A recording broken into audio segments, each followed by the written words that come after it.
Praise the Lord. ஆண்டவர் மறுமை ரட்சகருமான இயேசு கிறிஸ்துவின் நாமத்தில் அன்பின் வாழ்த்துக்கள். இந்த காணொளியின் மூலமாக மறுபடியும் உங்களை எல்லாம் சந்திக்கிறதுல பெரிய மகிழ்ச்சி எனக்கு. தொடர்ச்சியாக நிலவின் ஒளி நிகழ்ச்சிக்கு நீங்கள் கொடுத்து வருகிற ஆதரவுக்காக கர்த்தரை துதிக்கிறேன், ஸ்தோத்திரிக்கிறேன்.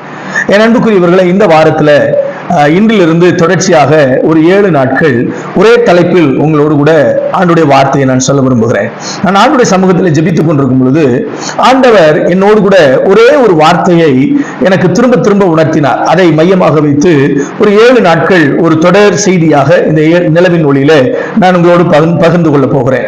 அன்பானவர்களே, தேவன் சில நேரங்களில் நம்முடைய வாழ்க்கையில தலையிடுகிறவர். நல்லா கவனிக்கணும். தேவனுடைய தலையீடு என்கிற தலைப்புல தான் தொடர்ச்சியாக நம்ம தியானிக்க போகிறோம். ஆண்டவர் நம்முடைய குடும்ப வாழ்க்கையா இருக்கட்டும், நம்முடைய பொருளாதாரமா இருக்கட்டும், நம்முடைய தனிப்பட்ட வாழ்க்கையா இருக்கட்டும், அல்லது நாம் செய்கிற ஊழியமா இருக்கட்டும், தேவன் தலையிட விரும்புகிறார். கர்த்தருக்கு ஸ்தோத்திரம். நம்முடைய சொந்த முயற்சியில எந்த காரியத்திலும் நாம் வெற்றி பெற வேண்டும் என்று முடிவு பண்ணினாலும் விரும்பினாலும் அதுல நம்முடைய சொந்த முயற்சி பல நேரங்களில் தோற்று போகும். ஆனால் நாம் தேவனுடைய தலையீடு நம்முடைய வாழ்க்கையில உண்டாகும் பொழுது, தேவன் தலையிட்டு ஒரு காரியத்தை நமக்காக செய்யும் பொழுது அந்த இடத்துல ஒரு பெரிய வெற்றியை நாம் பார்க்க முடியும். ஆகவேதான் தேவன் தலையிட விரும்புகிறார். என் அன்புக்குரியவர்களே, இந்த காணொளியை பார்க்கிற உங்கள் வாழ்விலும் சரி, உங்கள் தனிப்பட்ட ஜீவியத்திலும் சரி, உங்களுடைய குடும்பத்திலும் சரி, பொருளாதாரத்திலும் சரி, நீங்கள் செய்கிற ஊழியம், நீங்கள் செய்கிற வியாபாரம் எதுவா இருந்தாலும் அதில ஆண்டவர் தலையிட வேண்டும் என்று விரும்புகிறார். தேவன் தலையிட வேண்டும் என்று விரும்புகிறார். சில நேரங்களில் சில மனிதர்கள் தலையிடும் போது நம்ம சொல்லுவோம், என் விஷயத்துல நீ தலையிடாத அப்படின்னு நம்ம சொல்லுவோம். ஏன்னா நம்ம மனிதர்களுடைய ஆலோசனை, மனுஷர்களுடைய தலையீடு, உறவினர்களுடைய தலையீடு வரும்பொழுது அது பல நேரங்களில் நமக்கு பிரச்சனையில வந்து முடியும். ஆனால் நம்ம பிரச்சனையில சிக்கும் போது, உபத்திரவத்தில் சிக்கும் போது, முடிவெடுக்க முடியாம குழப்பத்தில் உட்கார்ந்து இருக்கும் போது தேவன் தலையிடுவார். ஆனால் அவருடைய தலையீடு நம்முடைய லைஃப்ல அற்புதங்களை கொண்டு வரும். அவருடைய தலையீடு நம்முடைய வாழ்க்கையில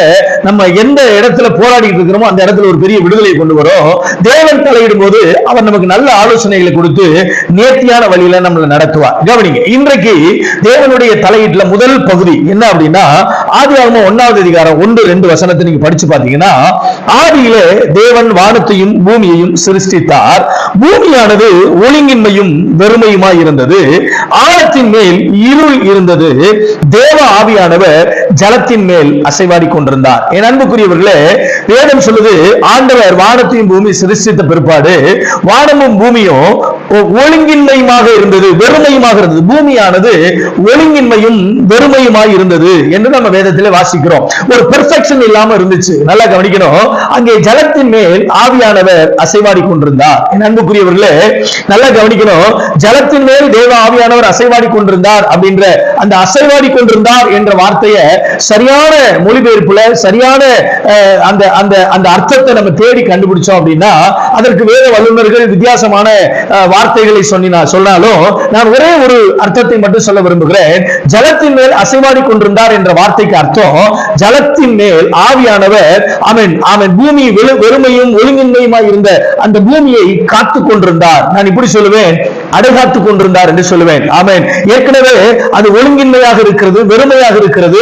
அதை இன்னும் சீர்படுத்தி விடாதபடி, சீர்குலைத்து விடாதபடி, இன்னும் அது கெட்டு போய் விடாதபடி அதை பாதுகாத்துக் கொண்டிருந்தார். இன்றைக்கு இந்த காணொலியை பார்க்கிற உங்க வாழ்க்கையில தேவன் தலையிட வேண்டும் என்று விரும்புகிறார். ஆமென். கர்த்தருக்கு ஸ்தோத்திரம். ஒருவேளை உங்க லைஃப்ல எந்த பாற்று செயலிழந்து போய், எந்த இடம் வெறுமையாக்கப்பட்டு ஒழுங்கின்மையாக ஒரு பெர்ஃபெக்ஷன் இல்லாம ஒரு இஷ்டம் போல ஒரு கட்டமைப்புல கட்டப்பட்டு அது ஒரு நிலையான இடத்துக்கு நேராக திருப்பப்பட முடியாம ஒருவேளை நீங்க போராடி கொண்டிருப்பீங்கன்னு சொன்னா, இன்னைக்கு ஆண்டவர் சொல்றாரு, உங்க லைஃப்ல அவர் தலையிடணும்னு விரும்புறார். என் அன்புக்குரியவர்களே, அவர் தலையிடும் போது என்ன நடக்கும் தெரியுமா?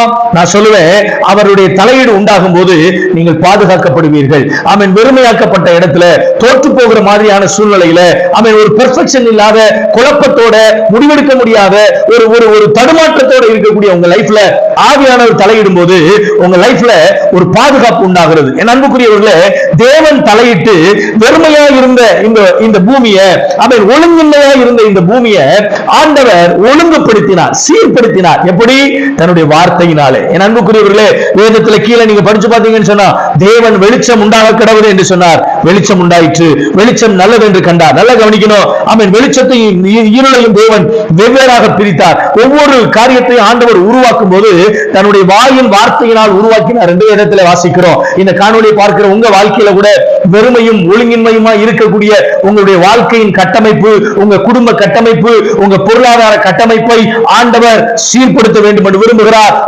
ஆண்டவர் தலையிட்டு உங்க வாழ்க்கையில் ஒரு பெரிய மாற்றத்தை கொடுக்க வேண்டும் என்று விரும்புகிறார். அவர் தலையிடும் பொழுது எப்படி தலையிடுவார் என்றால் அவருடைய வார்த்தையினால் தலையிடுவார். இன்றைக்கு உங்க வாழ்க்கையில உங்களை நோக்கி வருகிற வார்த்தைகள், தேவனிடத்திலிருந்து வருகிற வாக்குத்தத்தங்கள், தேவனிடத்திலிருந்து வருகிற தீர்க்க தரிசனங்கள், தேவனிடத்திலிருந்து வருகிற தேவனுடைய சத்திய ஆலோசனை வார்த்தைகள் எல்லாம் உங்க வாழ்க்கையை சீர்படுத்துவதற்கு என்பதை நீங்கள் புரிந்து கொள்ள வேண்டும். அவர் உங்கள் வாழ்வில் தலையிட்டு தேவனுடைய வார்த்தையினாலே உங்களை சீர்படுத்தி உங்களை உருவாக்கி உங்களுக்கான சகல ஆசீர்வாதங்களையும் உங்களுக்குடையதாக மாற்ற அவர் போதுமானவராக இருக்கிறார். ஜெபிக்கலாமா? வானத்தையும் பூமியையும் உண்டாக்கின எங்கள் சர்வ வல்லமையுள்ள தேவனே, நீர் வெறுமையும் ஒழுங்கின்மையுமாய் இருந்த பூமியை சீர்படுத்தினீர் என்று நாங்கள் வேதத்திலே வாசிக்கிறோம். வெறுமையாக்கப்பட்டிருந்த ஒழுங்கின்மையாய் இருந்த பூமியின் மேல் நீர் தலையிட்டீர் என்று நாங்கள் வேதத்திலே வாசிக்கிறோம். எல்லாம் உம்முடைய வார்த்தையினால் உருவாக்கப்பட்டது. எல்லாம் ஒரு அழகான கட்டமைப்புக்குள் வந்தது.